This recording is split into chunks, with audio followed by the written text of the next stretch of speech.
नमस्कार दोस्तों। तो मैंने जो ऑब्जर्व किया है कि ये यूनिवर्स कुछ लॉज के ऊपर चलता है। अगर आप कुछ क्रिया करोगे तो उसका परिणाम आप बिल्कुल देखोगे और वो थोड़े समय बाद बिल्कुल देखोगे। अगर आप कुछ ऐसा काम करते हो जिससे सामने वाले को तकलीफ होती है, तो फिर वो घूम फिर के आपके ऊपर आएगा और आपको भी उससे 10 गुना ज़्यादा तकलीफ होगी। तो ये मैंने ऑब्जर्व किया है। तो मैं आपको बताने वाला हूँ कि ये कैसे लॉज होते हैं यूनिवर्स के, जो क्या कैसे काम करते हैं। तो बने रहेगा आखिर तक और मैं आपको पूरा एक्सप्लेन करने वाला हूँ आज। तो मैं मेरा पर्सनल एक्सपीरियंस मैं आपके साथ शेयर करता हूँ पहले तो मैं एक बार बाहर गया था। तो मुझे एक महिला दिखी, तो उसे ज़रूरत थी पैसों की। तो वो बेसिकली वो बेच रही थी, वो प्लास्टिक की पॉलीथीन बैग्स बेचते हैं ना, वो 20 रुपए की एक पैकेट बेच रही थी। उसमें उसमें 20, लगभग 20 पॉलीथीन बैग्स होती है, वो अपने डस्टबिन में लगाने के लिए काम आती है।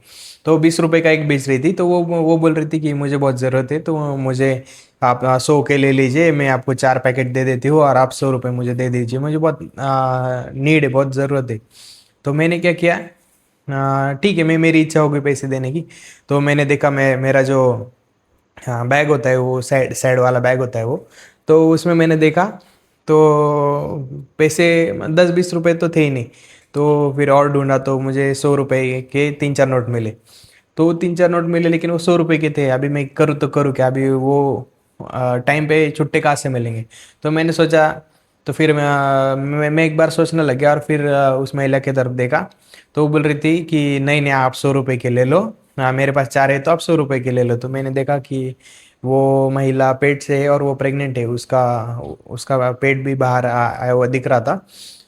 तो फिर मुझे मुझे लगा कि ठीक है यार, 100 रुपये तो 100 रुपये दे देते। वैसे भी 100 रुपये में आजकल क्या ही आता है, अगर वो ले भी लेगी 100 रुपये तो उसमें उसका क्या ही हो जाएगा, उसे भरपेट खाना। ठीक है, एक टाइम का मिल जाएगा खाना, लेकिन। तो फिर मैंने सोचा और मैंने निकाली 100 रुपये की नोट और उसे दे दी।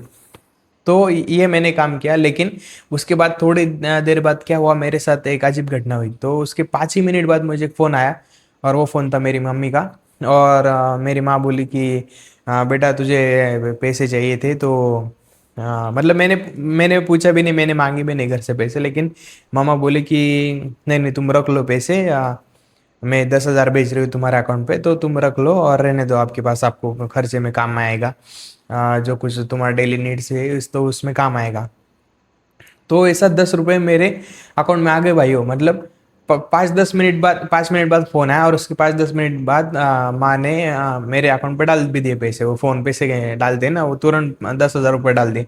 तो मैंने इधर 100 की नोट दी उस महिला को, और मुझे इधर 10,000 रुपये मिल गए भाई। और उसके बाद में ये फिर भी नहीं रुका। ये जो मेरे साथ हुआ ये फिर भी नहीं रुका रुका उसके अगले दिन। तो अगले दिन मुझे ऑफिस जाना था। तो ऑफिस जाने के लिए मैं क्या करता हूँ, मेट्रो से जाता हूँ, और जो लास्ट स्टॉप आता है वहाँ से मुझे ऑटो करना पड़ता है मेरे ऑफिस जाने के लिए। तो वहाँ पे 110 रुपये लगता है। लेकिन मुझे ऐसा अभी तक कभी नहीं हुआ मेरे साथ ऐसा कि मेट्रो के स्टेशन के नीचे गया मैं और कोई तो भी शेयरिंग वाला मिल गया है। एक बार हुआ था, शायद एक बार हुआ था, लेकिन ऐसा बहुत रेयर होता है। तो उस दिन क्या हुआ, मुझे दो दो और बंदे मिले जो वही जा रहे थे, वो आईटी हब जा रहे थे ऑफिस के। तो हम शेयरिंग में चले गए, और एक ही बंदे ने ऑटो बुक की और शेयरिंग में करके। तो 110 या 100 रुपये था, कुछ तो भी 95 रुपीज़ लगे थे। तो 35-35 रुपीज़ आए हर एक के हिस्से में, तो उधर 35 रुपीज़ लगे। तो 110 रुपये के टाइम के का जो फेयर था उसमें मुझे बस 35 रुपये लगे।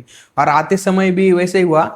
तो उन दो बंदों ने मुझे ग्रुप में ऐड किया, और वहाँ पे कम्युनिकेट करते कि ये टाइम पे हम यहाँ से वहाँ जा रहे हैं, मेट्रो स्टेशन जा रहे हैं हमारे ऑफिस से, तो कोई होगा तो पार्टनरशिप में जाएंगे, मतलब ऐसा शेयरिंग में जाएंगे। तो फिर वहाँ से रिटर्न मेट्रो स्टेशन पे आने के लिए भी मुझे शेयरिंग में एक साथी मिल गया, तो वहाँ पे भी मेरा खर्चा हाफ हो गया। तो वहाँ से भी 100 रुपीज़ के बजाय मुझे बस 45 रुपीज़ लग गए भाई। तो दूसरे दिन मेरा 100 रुपीज़ का सेविंग हो गया। तो एक दिन पहले, मतलब जिस दिन मैंने हेल्प की थी, उस दिन मेरा 10,000 रुपये मेरे अकाउंट में आ चुके, और अगले दिन मेरा 100 रुपीज़ का सेविंग हो गया। तो कितना हुआ, 10,000, 10,100। हाँ, 10,100, ऐसा ऐसा आंकड़ा हुआ हो। तो ये कितना गुना मल्टीप्लाई करने के बाद ये आंकड़ा आता है, आप स्वयं कैलकुलेट कर लीजिए, इंटू 10x। मुझे मेरे भगवान ने मुझे 10x मदद की, क्योंकि ये कैसा हुआ ये भी मैं आपको एक्सप्लेन करता हूँ। अभी भगवान है, भगवान को किसी को मदद करनी है, लेकिन भगवान डायरेक्टली जाके मदद तो नहीं कर सकते, उनके पास शरीर नहीं है। तो मटेरियल बॉडी अपने पास है, लेकिन तो भगवान क्या करते हैं, ऐसे जो भी व्यक्ति है जो भगवान के करीबी होते हैं तो वो उनका यूज़ करते, जिनके पास मटेरियल बॉडी होती है लेकिन वो उन्होंने भगवान को दी होती कि भगवान आप जैसे चाहिए आप यूज़ करो। अ, मेरे तरफ से फुल फ्रीडम है आपको, आप जैसे चाहिए यूज़ करो मेरी बॉडी। तो वैसे ही शायद भगवान को लगा होगा कि इस बंदे को मैं चूज़ कर दो मदद करने के लिए। तो फिर भगवान ने मेरी बॉडी यूज़ की और उस महिला को मदद पहुंचानी थी भगवान को, इसीलिए भगवान ने मेरी बॉडी यूज़ की और मेरे मेरे मेरे माध्यम से उस महिला को 100 रुपये दे दिए। और अभी भगवान अगर किसी की मदद किसी के माध्यम से करेगा तो उस माध्यम की भी तो मदद करनी पड़ेगी भगवान को, तो इसीलिए उसी दिन और फिर उसके अगले भी दिन मेरे भी अकाउंट में पैसे आ गए। तो आप भी वो माध्यम बनो भगवान का, और भगवान आपका यूज़ करेगा तो किसी का भला होगा। तो ऐसा होता है भाई, ये यूनिवर्स का लॉ है, इसे और भी बहुत सारे लॉज है। तो और उसका पनिशमेंट भी है।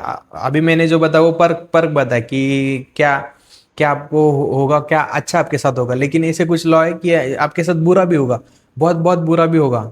तो वैसे भी कुछ लॉज है। तो ये मैं अगले वाले पार्ट में बताऊंगा कि ऐसे कौन से लॉ है जिससे आपको बहुत बुरा होगा या फिर बहुत 10 गुना बुरा होगा, या फिर आपकी अगली आने वाली पीढ़ी भी आपने जो कांड किए, जो पाप किया आपने, तो उसका प्रायश्चित करेगी। प्रायश्चित मतलब वो भोगेगी, वो आपके पाप आपके आने वाली पीढ़ी को भी भोगने पड़ेंगे, ऐसे भी कुछ लॉज होते हैं। तो ये आज का हमारा टॉपिक था कि ऐसा क्या करें जो हमारे साथ अच्छा हो। तो बने रहिएगा, सीरीज चालू रहेगी और इसके बाद में भी आएगा अगला वीडियो। तो तब तक के लिए जय श्री राम।